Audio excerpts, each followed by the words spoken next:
this month for the team and what you guys are building here under Billy Napier? Yeah, so like I said, obviously we didn't get the result we wanted last weekend, and the only thing we can do now from here on out is just keep fighting. You know what I'm saying? It gotta mean something to you. You just gotta just keep swinging. How big is getting to a bowl game for you guys? I mean, how is that critical for this for all the players in the program going forward? Yeah, no doubt. That's literally like the standard here, like a bowl game.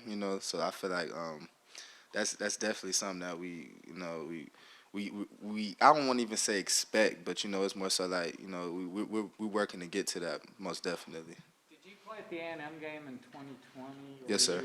you were in that game? Yes, sir. I did. What do you remember about that day? Was it really as many people and as loud and crazy, or what do you recall? Yeah, yeah. If I'm not mistaken, that was COVID year. But they did have probably the most packed stadium and out of like everywhere that we went that year. So I just know since like it's no restrictions, I know it'll be pretty rowdy this upcoming weekend. This past defense is, creating some interceptions, but also giving up a lot of yards. How do you evaluate it, and what do you guys maybe need to do better by the end of the month? That just goes back to film study and just executing every down. Every down. Every down is a money down in my eyes. They say third down, money down. I feel like every down is money down. And I just feel like that just goes back to like just guys doing that 111, just executing a job every down. What was your, and I guess if you can speak to it, the team's reaction to Brendan Cox being dismissed, and what kind of message do you think that sends across the roster? It definitely sends a strong message throughout the locker room. That's my guy. I'm still rooting for B. To this day. It caught me off guard a little bit. I kind of found out when all y'all did, but then that's a Napier decision, Coach Napier decision. I leave that up to Coach. We just got to keep going as a team. Finish out strong. But I wish him the best for sure. Coach Napier brought up as well today and on Saturday that he saw kind of a different fight, almost a kind of a turning point for you. So when you think about just the togetherness of this team, how, again, important is that message, I guess?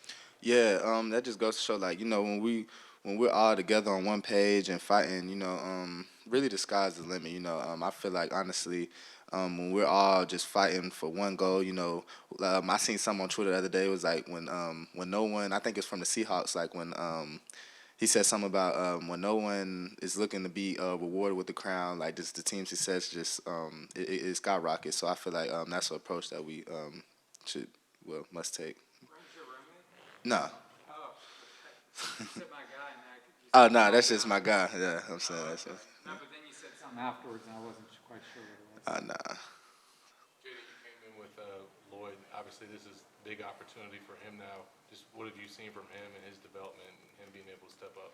Yeah, so even with B through the whole course, Lloyd has just been taking a little from his game and just applying it to his, and I feel like Lloyd has learned a lot from B as far as like his play and just Lloyd has learned like the urgency, and I feel like Lloyd is taking that big step that he needed to be ready. So and honestly, I'm confident in Lloyd and his play and all the other Bucks as well, Twan, Reese, and I'm confident in all those guys. I feel like they're ready, no doubt.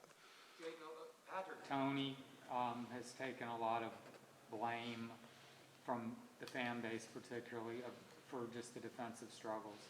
What would you say about his coaching ability and what you like about it, and what maybe fans and people, just casual observers, are missing? Yeah, I will say this. I see the hate too. I see it with Coach Tony, with us. As a whole.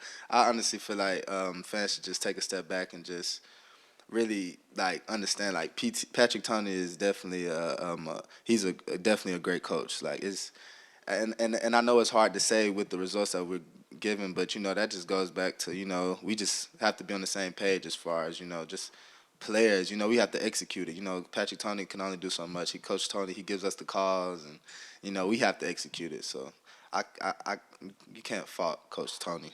Well, what do you like about what he does? What he does? You say we heard all the players think he's like brilliant and all that. What can you give me an example? What stands out to you where it's like people maybe don't know? Um, what, one thing I will say, Patrick Tony is doing his hardest every week. You know what I'm saying? He's in here before y'all wake up, and he's in here when y'all going to sleep, and he's doing his best to make sure we're in the best situation, the best position to be successful. I'm strongly confident in Coach Tony. How would you evaluate the secondary as a whole performance through 8 games, and what areas do you think you guys have been strong, and where do you think you still need to improve? I mean, y'all see it. I mean, we definitely have a lot of room for improvement. I honestly feel like we should we need to play the ball a lot better. Route recognition. It's a lot of things that we as a secondary that we need to work on, and we know that as a group. What you think of that pick by Perkins? Oh, that was a great play. I was too proud of him, for that. All the work he's put in, to come down with that ball, that was big time. That was a great play. Did you realize that he got it right away, or? No, actually, I ain't really, like, when he, initially I thought it was a catch, I didn't know. But then I seen when he was holding the ball up. And then I watched the replay, I'm like, oh, he got it. But I was surprised myself, though. It was a great play. Jacksonville, I guess, was kind of a road, not really a road game, so the only real road game you guys have had was against Tennessee. What do you guys take from that experience to kind of going into where you have 3 of your last 4 on the road? Oh, yeah, so, Tennessee, so that was, the environment was just off the chart. So you obviously, just like when teams come into the swamp, like it's rowdy, home field advantage, that all plays a part, but that's where we got to just be back against the wall, and actually back against which other teammate, and just it's just all y'all got. Well, we all we got, to an extent. So it's like we just got to just embrace the hate, all the everybody against you, and I feel like that should motivate you to go out and want to play even harder, just to shut them up. Anybody else? Just how critical was it winning the turnover battle? I know that the results weren't what you guys were looking for, but just something to build on. How huge was that? Yeah, like you said, the results wasn't definitely not how we wanted it, but to win that, that's a start. Just to see us keep fighting, and to win the turnover battle is big for us, as a defense. That's something that we talked about, winning the turnover margin, and we actually did that this game. So that's something that we can start there. That's a good start. He plays a little bit far away from you, but Chris McClellan we've seen his reps kind of increase recently over the last several weeks, and it seems like he's played pretty well. What do you think he brings to this defense, and what can you maybe say about him? Yeah, so before Chris ever made the first play that y'all seen, I always knew that just his approach and practice and just his work ethic, I already knew that Chris was going to be a good player for us, and I honestly feel like Chris brings he brings that extra edge to the defense. He gets to come off the bench and he gets to make like good plays. He makes big time plays when we need him, and I'm thankful for Chris. Yeah, he made a lot of big time plays for us. Yeah, one more, just about A&M's offense. They have a new quarterback, real highly rated kid, finally getting his shot. I think he threw a few touchdowns last week. What do you see from that offense and some of those young playmakers? Yeah, everybody knows A&M has a pretty good freshman class, and just a pretty good team, period. They've been kind of on the rough end, like how we have been, but A&M definitely has like an explosive offense, and we have to prepare well for that, and I look forward to doing so. Evan Stewart, does he jump out? Yeah, definitely. He's definitely a playmaker. I remember actually him being here and helping recruiting him. Yeah, but Evan, he's definitely a great player, and I'm looking forward to getting out there and competing with him.